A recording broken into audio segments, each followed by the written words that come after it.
కేబినెట్లో వ్యక్తిగత అంశాలు చర్చించలేదన్నారు మంత్రి అడ్లూరి లక్ష్మణ్. మంత్రివర్గంపై బీఆర్ఎస్ నేతలు అనుచిత వ్యాఖ్యలు చేస్తున్నారని మండిపడ్డారు.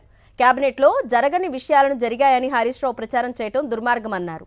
ఈ అంశంపై హరీష్ రావు ప్రమాణం చేయాలని సవాల్ విసిరారు మంత్రి అడ్లూరి లక్ష్మణ్.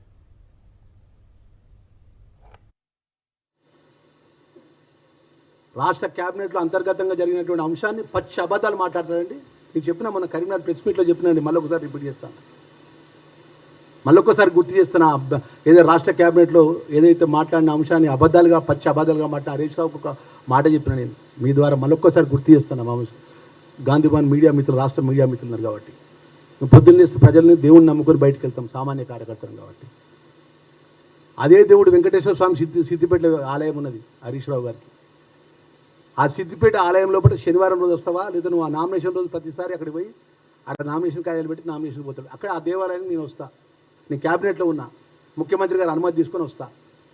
క్యాబినెట్లో ఏం జరిగిందో అక్కడ ఉన్న బాయో బోరో కాడ స్నానం చేసి స్వామివారి ఎదురుగంలో పడి తడి బట్టలతో నేను చెప్తాను. నేను నా జన్మనిచ్చిన తల్లి తండ్రిని ఉంటే చెప్తే క్యాబినెట్లో ఒక్క విషయం కూడా అంతర్గతంగా వ్యక్తిగతంగా ఆరోపణలు ఏ ఒక్క మంత్రి సంబంధించిన విషయం జరగలేదు, మాట్లాడలేదు. ఓన్లీ సంక్షేమానికి, అభివృద్ధికి, ప్రజల క్షేమం కోసమే గౌరవ ముఖ్యమంత్రి గారి నేతృత్వంలో క్యాబినెట్ జరిగిందన్న అంశాన్ని నేను చెప్తా.